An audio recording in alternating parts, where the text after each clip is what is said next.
nerds, my peoples. Welcome to GeekStorm. I'm Shawn Hilton, and today I'm joined by... April Thatcher. Isn't she lovely? Hey, today we checked out the wonderful new movie by Gamello. Yeah, Mike's not here to mock I know. me. Mr. Del Toro. Pacific Rim, which just put all of Godzilla fans on notice that there's bigger and better monsters out there. I'm sorry, Godzilla fans, but wow. Before we get into it, you know what, people? Take a second and check out the glory that is Del Toro's Pacific Rim. Took me a while to find you. What do you want? I need a pilot and your fighting skills. I'm guessing that wasn't your first choice. I'm a big believer in second chances. Prepare for neural handshake. Initiating neural handshake in 4, 3.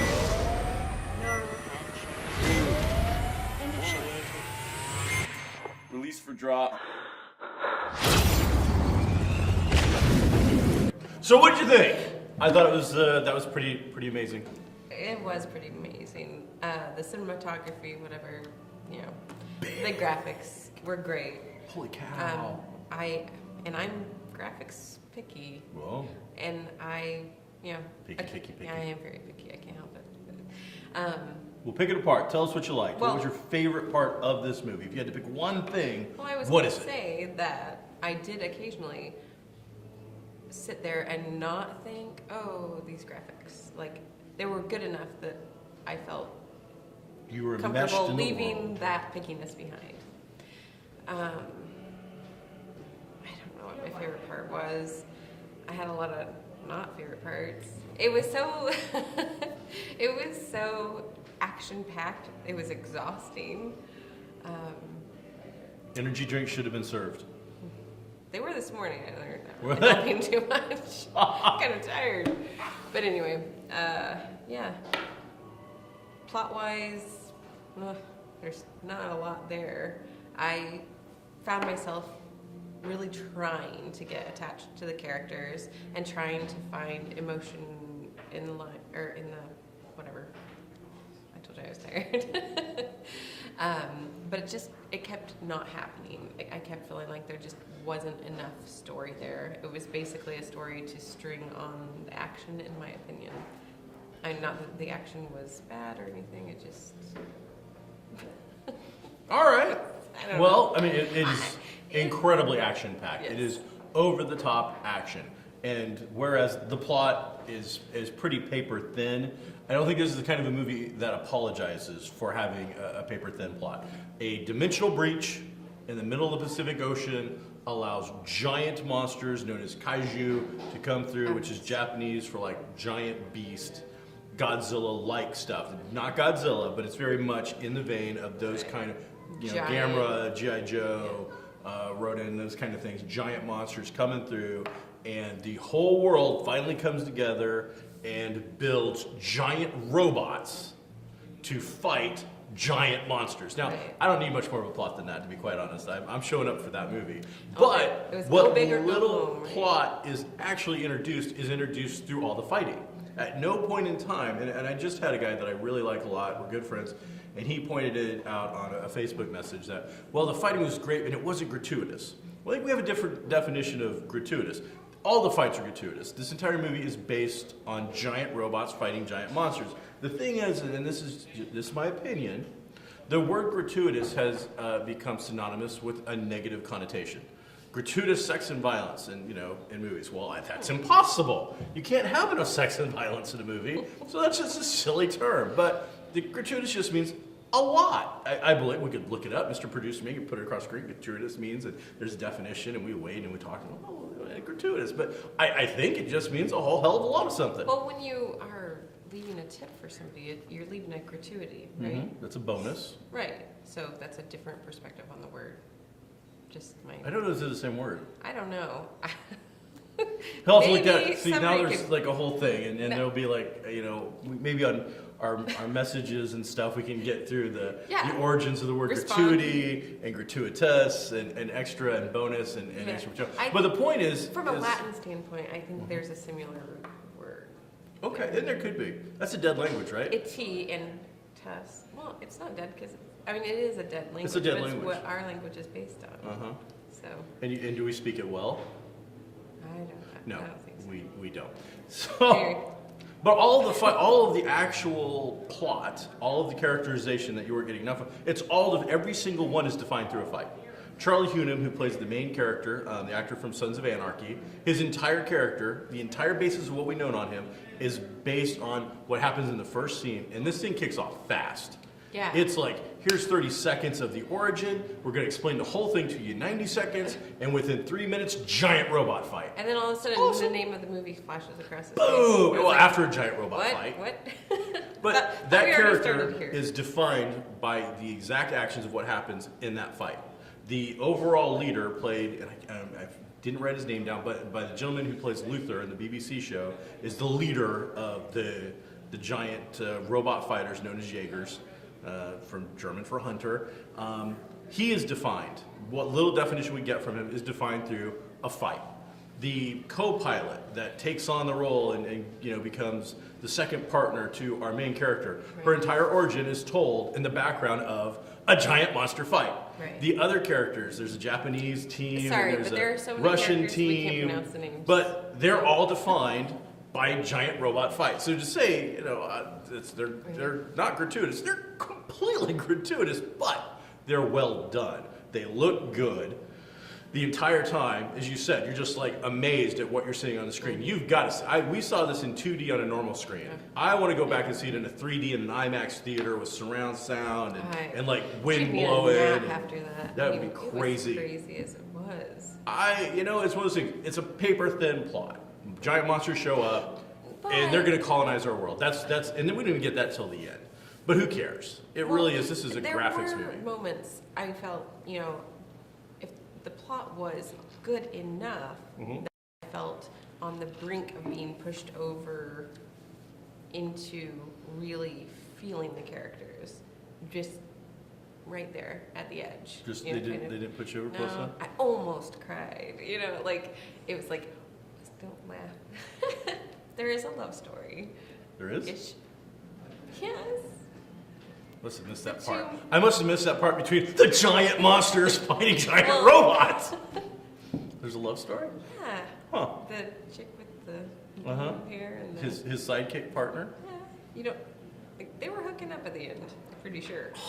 After that experience that they shared, I'm sure that there was a moment.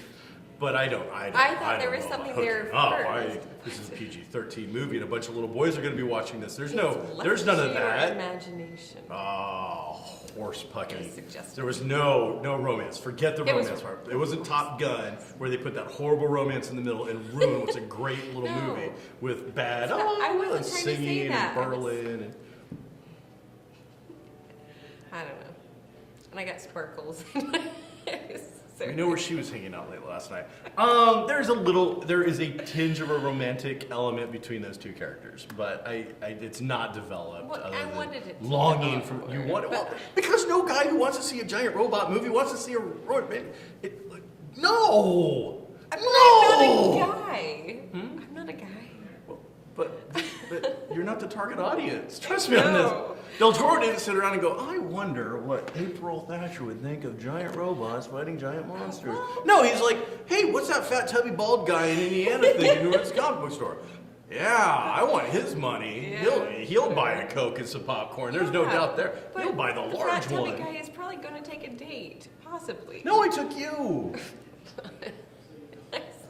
I'm sorry. That doesn't even count. I know, and it was an empty theater too. It was 10 o'clock at night. I don't think that. This is going to do big box office. I guarantee you this is going to make a lot of money. Okay. Well, I am always wrong so far. So What do you mean you're wrong? I'm always wrong about what movies people want to see. I mean, I'm just guessing. I think this is going to be box office gold. I think he's going to make a fortune. Yeah, I mean, I think it's great. I mean, I just You wanted like more. I said, You wanted more depth in your my- giant robot fighting giant monster. my movie. brain was bored. Okay. Other than, actually, there was visually almost too much to handle. Okay. Oh, There it was a lot. It was I mean, it was like- tons. Quick clips. every once in a while. Different. I mean, there's several of these Jaegers, the giant robots, and there's 9 different kaijus that we see throughout the thing. They do spruce it up. Huh? You counted them? I did some research because Guy Davis, one of my favorite comic book artists, was one of the designers to create some of the monsters. Okay. So Guy Davis, Dark Horse Comics, Hellboy fans, you're gonna love it. He's there. More Hellboy elements. Del Toro. Del Toro, the director, is known for Hellboy, Hellboy 2, Mimic. He was the producer on the newest Mama, which was the really creepy little PG-13 horror movie. Oh, yes. Blade 2 with the creepy vampires whose mouths like erupted and did, Yeah. good stuff. I loved it. Pan's Labyrinth got him Academy kind of recognition and stuff. So amazing director, Mr. Del Toro. And he was going to make, he's still trying to make a Lovecraftian At the Mountains of Madness, which is, giant robots and monsters is awesome, but you give me an At the Mountains of Madness Lovecraft film and I'll buy tickets for everybody. It's tickets for everyone! I thought there was an incredible amount of imagination put into it. He helped write it, he directed it, he helped produce it. It was it was pretty fantastic. It just, There wasn't- I'm a girl. There wasn't enough for you. I just can't I mean, get over that hump of They being a added in girl. some. There was humorous elements to break up the tension of all the fighting. You've got 2 geeky little scientists. Torchwood fans are going to love it. One of the geeky scientists is from the first 2 seasons of BBC's Torchwood. The main leader of the group, whose name I don't remember, is the star of Mike Luther, Harrison, another where are BBC you? show. There's a lot of BBC love being given out, and there's some amazing casting. Absolutely amazing casting. Again, and we go back to the guy who's playing Luther, whose name I can't remember. But you think about it, I mean, in a big Hollywood budget film, would you not expect to see like Jeff Bridges or Tom Cruise or somebody like that instead of this guy who But I'm glad we didn't. So- I mean, I thought it was definitely his cast partner, another, we didn't get Catherine Zeta-Jones or Salma Hayek or Right. I don't even know who some, there's a lot of big name Hollywood actresses right now. But Instead they we were get kind of both- this no name who is able to hold the screen with them. Right. Yeah, they were cast in a compatible way. They were both fairly good looking and Oh, she was beautiful. Yeah. And I mean, he's from Sons of Anarchy. I mean, he's hunky. He's ripped too. And you don't see any of that either. Like the entire, well, no, I guess they have one shirtless scene with him. oh yeah. And then we even get a little a Ron Perlman scene where he's a sleazy salesman doing cheesy crap and just having a good time with it. But you've got him from Hellboy. He's Hellboy, so he's got a connection to Del Toro. And he also stars in Sons of Anarchy. So there's a lot of connections going on here. And I just thought it was really well done. There's already talk of a sequel. Wow. But, we were talking before we came on, where the hell are the toys? Where are they at? Where are my giant robot monsters toys? The PG-13 movie, kids are going to love this movie. And I don't know, I mean, it's a little violent. Well, it's very, very violent. But the violent is giant monsters versus giant robots. So I don't believe a kid is going to get his hands on a giant, 20-story robot. It's anytime Transformers soon. on like massive steroids. Oh, yeah. Like, Oh, yeah. Shogun Warrior fans are going to love this. They're in heaven. I love it.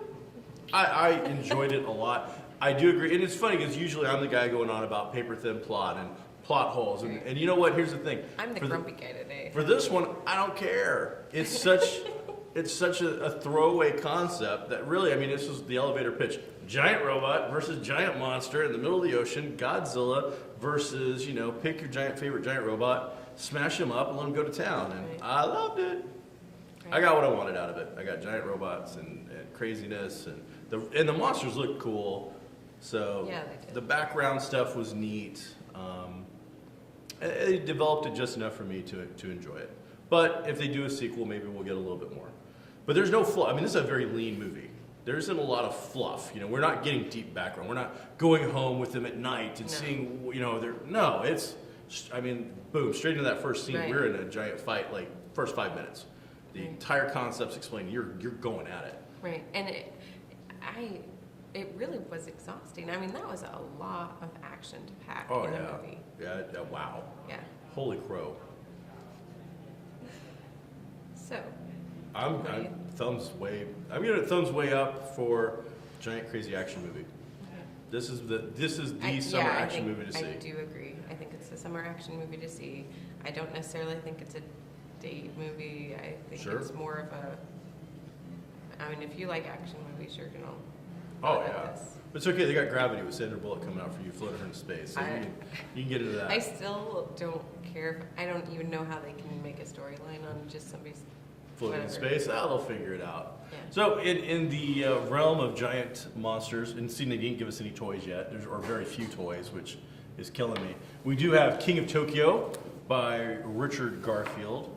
In this, you play giant robots and giant monsters trying to destroy Tokyo. Now, Pacific Rim takes place more along the world in Hong Kong as your final battleground, but Tokyo is pretty good. This is a family game, 8+, takes about 30 minutes to play.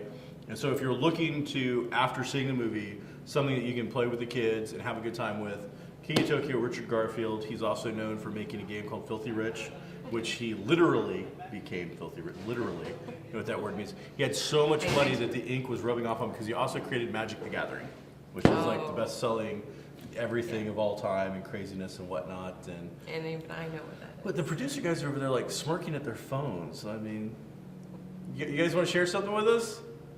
No, they're like, no, we're gonna keep our kaiju porn pictures to ourselves. So, whatever. They're strange that way. So, yeah, that's what we got going on. Where's my Happy Meals with my little kaiju toy? I don't know. I want a Big maybe Mac that is to and come kaiju. after they build an audience base. Maybe. I could see a lot of It toys might be coming a up. poor decision to release those prior to the movie. I don't know. Lone Ranger didn't stop Subway. They had Yeah, crap but out all the people entire already knew what Lone Ranger was. I don't know if they did after seeing that thing, but we're going, hey, you read some comics too, so? In the world of comics!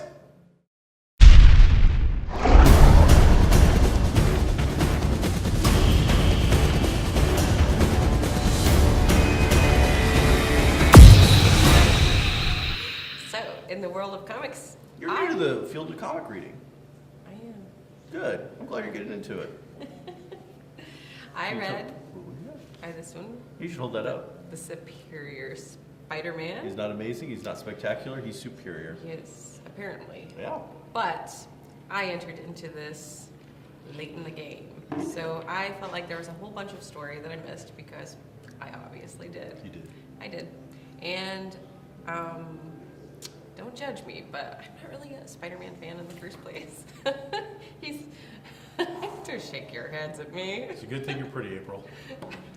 I'm gonna have to work on that more, I guess. Like Spider-Man. It's not that I don't like him. It's just... You have a son, right? Yeah. How old is he? I'm not telling. I don't want to age myself or anything. He's like 11. You go and you tell an 11-year-old, your 11-year-old son, you don't like Spider-Man. And I don't know that he doesn't disown you. You're not my mommy anymore! All right. That's pretty much an everyday thing anyway, so. That's so. So anyway, I feel bad about bringing that up. the art was good. The story was all right. It was a little bit on the boring side for me. I'm sorry, I'm bored lately. I don't know what is going on. Oh. But then I read Superman Unchained, and I am a Superman fan. And also, I like Batman too, and he was in here too. That He was is. pretty awesome. I liked this way better. Way better? Yeah, That was pretty good. the art was better. The I enjoyed it quite a storyline was bit. better. Storyline was better, the art was Yeah. better. See, I love Superior Spider-Man. I think it's a really well done story. It's a cool concept. The idea is that Peter Parker isn't actually Spider-Man anymore. One of his evil arch nemesis, is Dr. Octopus, Octavius, Right. has taken over his body, But and his nobody brain knows. is in Spider-Man's body. Right. And so, but he's now got all Peter Parker's memories.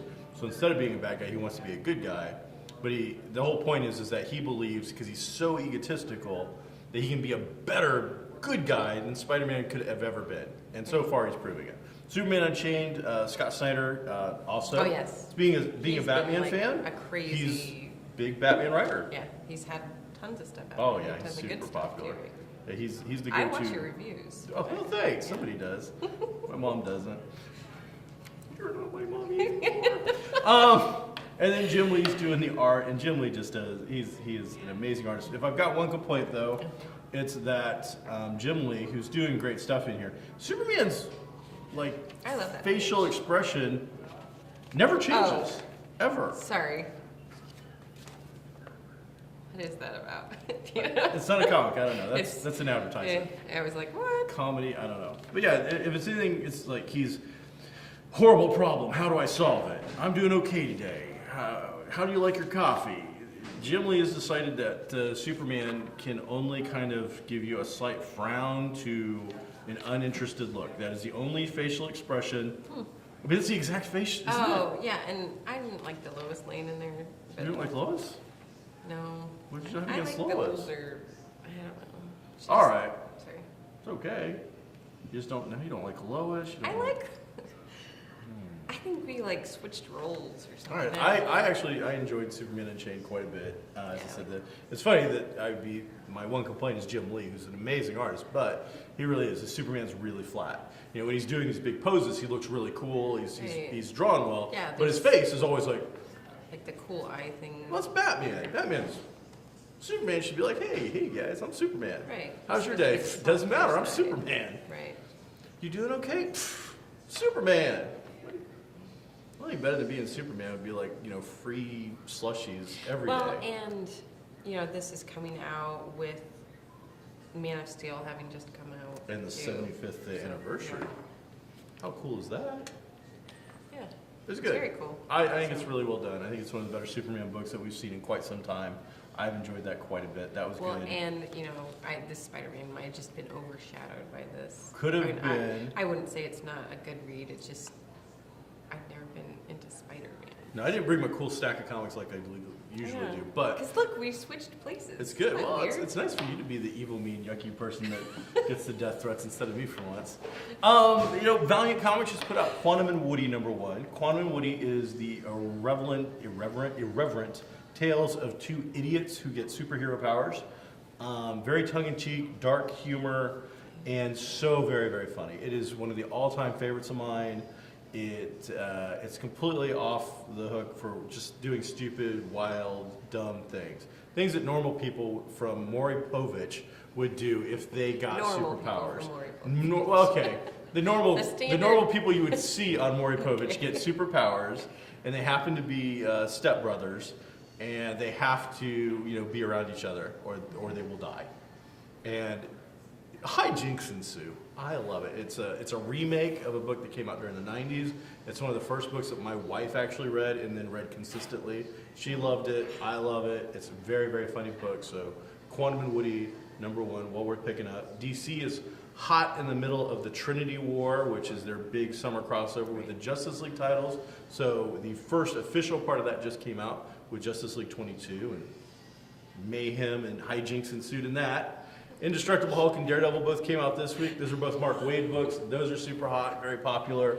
And I would say best book of the week, a little out of the ordinary, Sheltered #1 from Image Comics. A good friend of ours, Paul Allor, is the editor. Image Comics is the #3 comic maker right now, sales-wise. And so they just put out a brand new book called Sheltered. It's about a pre-apocalyptic world where there are preppers getting ready for some horrible big event. And it is really well done. Great art, good story, and a table flipping style shock ending of a twist. So really well done. And then from Image Comics, they put out the biggest piece of trash this week as well with a book called Ghosted #1, which is about a guy who's in jail, who's a con man, thiefly, setup character, and some crazy old dude who's got a ton of money wants him to go and get a ghost out of a haunted house. Okay. So they stage a riot, kill a whole bunch of people in prison to break him out so he can put together his own little team of people to go into a house to steal a ghost from a haunted house. The entire thing is nothing but stereotype crap. The writer didn't bother to write a single character. He merely went to some of his favorite TV shows and other comics and lifted characters out of each one, changed their names, brushed them off, gave a different description to the artist. The concept was great when Marv Wolfman was doing it with Baron Winter and Night Force. Overall, it's hackneyed crap, and Image should be embarrassed that they put out Sheltered #1 and Ghosted #1 on the same week. I'm embarrassed as a retailer to have to sell this pile of crap to my customers, and I'm offering a money-back offer. If you bought Ghosted #1 and you don't like it, bring it back, and I will exchange it for something else. It's not your fault. It's my fault for falling for that garbage and thinking it was going to be good. Image, be ashamed of yourselves, because edit something, damn it. Take some, it sucks. Nice. No, I'm not Now going you're to be going nice. over the top. It's a bunch of crap. How do you put out Sheltered #1 and then put out this festering pile of feces and then think that that's okay. I want to know who sat down at a table and said, I green like this and I green like this. I mean, did he come in the morning after exercising, doing a good job, feeling good about himself and go, yeah, shelter number 1, that's a good idea. Then at 4:20, got all lit up, smoked too much, came in a little off his mind, go, ghost number 1 sounds good too. Yeah. We're switched back now. Well, you know, because I own a business and I sell product. And when I sell product, I want people to get good product. Now, the truth is, I'm not always going to agree with what people think are good and bad, and that's fine. But when I read something that is so phenomenally bad, so horribly ripped off, such trite crap, that I am shocked that somebody, I can't believe a big 3 publisher put that book out. Wow.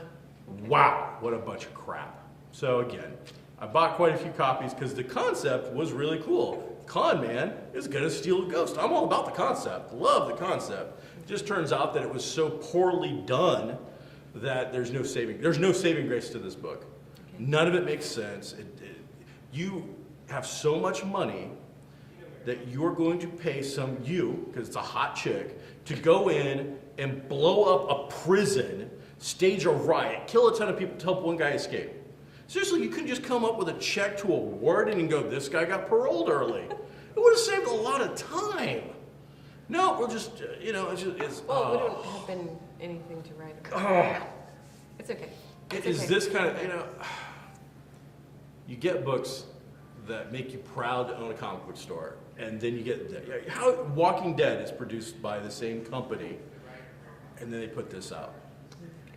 I'm sure that the CW will want to make a TV show out of it, but maybe MTV, Sci-Fi Channel, they just did Sharknado or whatever the hell it was, so they might love that crap. But man. I got to go pick up my yard because I've got 4 dogs, including a 175-pound Newfoundland. There'll be less crap in my yard than was on the pages of this comic. Okay, well that's the world wonderful. of comics. And I think, does that bring us to the end of the day? Yeah, we didn't have any TV to cover this week. Mike's not here. I've been told things are kicking up on Big Brother by my wife. She says that they're getting smarter. So, one last thing about Pacific Rim before we sign off and say sayonara. The very end, because the credits on this movie are forever long. There's 1 million credits to this movie. It's forever long. I actually saw the credits because I'd come so early to the 10 o'clock show that I saw the credits as they ran and so sat through them. The very last thing that hits the screen is this movie is dedicated to Mr. Ray Harryhausen and Mr. Honda. Mr. Honda is known for directing a bunch of the early Godzilla movies and things like that, and Ray Harryhausen is one of my heroes, is known for Jason and the Argonauts, is known for the Clash of the Titans, Mighty Joe Young, stop motion animator. 2 amazing talents, and I just want to give it up to Del Toro and the Pacific Rim team for recognizing the shoulders of the giants that they stood on while making this film. So, you know what? Thumbs up to you guys. That's classy, and I appreciate it. All right. Well, I'm Shawn Hilton at Pepper Whistle. and I'm April Thatcher with KGov2. Thanks for joining, and we hope to see you again next week.